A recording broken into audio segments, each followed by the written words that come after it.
Our days are filled with a million still shots of moments that impact us. Actually, 86,400 seconds fill one single day. Of those, we tend to place value on the big things. The moment you see your mark on a test, the moment you fall on the stairs in front of a crowd, or the moment your favorite team's ball goes through the net. What we don't realize is that there's hundreds of moments, thousands of moments actually, that impact the way we feel hidden deep within the smallest of moments of your day.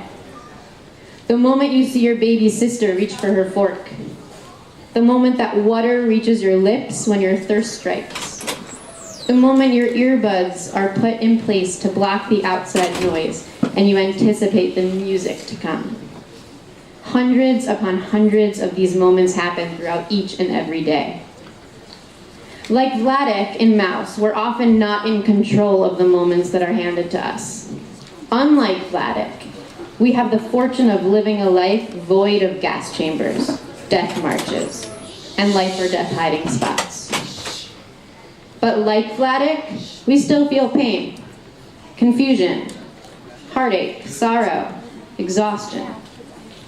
And although our feelings might sometimes seem trivial when discussing things like the Holocaust, our feelings are very real. Yet like Vladek and everyone else in the Holocaust, while we're not in control of our moments, we are in control of how we deal with them. And so by using the best tool we've got, we use our words. Our words help us to understand the moments that fill our lives. They also help us relate our moments to the moments of others.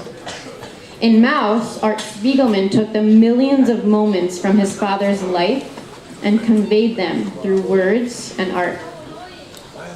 And while it's a starting point that allows us to understand and relate and connect to something that oftentimes seems completely incomprehensible, it is merely only a glimpse, a slice of the story of his entire life.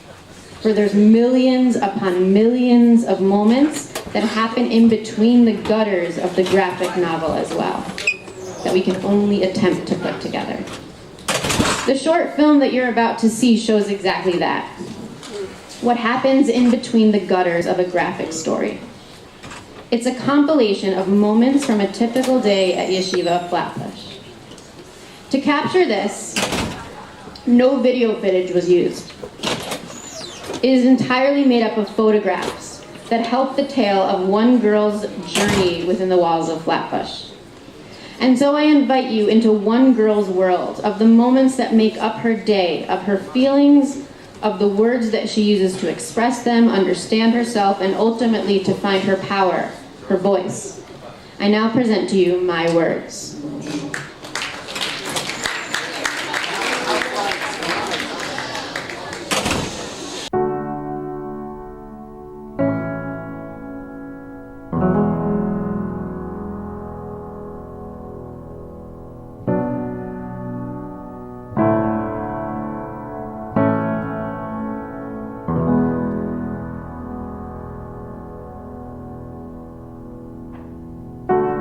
There is a house built out of stone,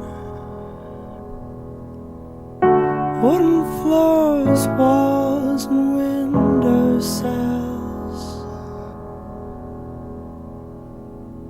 tables and chairs warmed by all of the dust. This is a place where I don't feel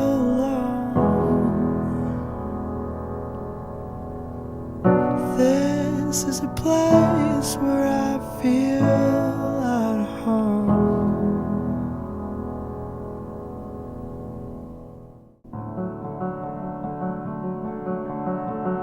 Sometimes I wake up and feel ordinary, uninspired and tired and unsatisfied.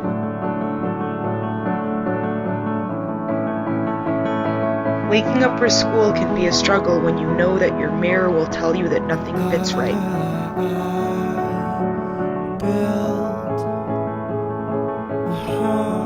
And then there are times when it feels like the world is conspiring against me.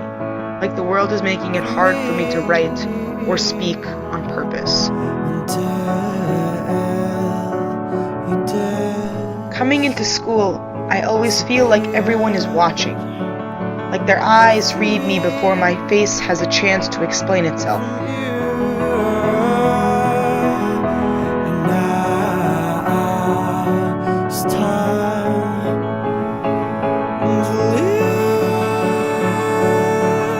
There are moments when my brain and my mouth don't see eye to eye, and the words don't come out. I feel as though they might never make themselves known to the world, like they're hiding from the universe on the tip of my tongue. Other times, I must find beauty in prescribed words. I must acknowledge that there is beauty and meaning in biblical language, that it's open to interpretation. I can find meaning in the words of another. Among all this, there's one face that stands out among the rest, that makes my heart beat faster and interrupts my natural circadian rhythm, my various iambic pentameters, and makes me lose sleep and stress over details and stumble over the words that I wish I was brave enough to say to you. There is so much power in a hello, but I'm speechless. I don't have the right words. And sometimes I can do without them, because the world is made up of a billion moving parts that say hello to each other without any words at all. English class is a haven from that, because there are those who believe in the power my tongue holds. I've held in my thoughts long enough for them to form words behind my lips. I am not used to keeping silent. My words crave an audience. Welcome to my show. All the world's a stage, and I choose to play the part of poet, of writer, of advocate, of lover, of religious person and faulted person, and person who will never keep silent if the situation calls for my words. Words have power. I have power, and I invite you to listen.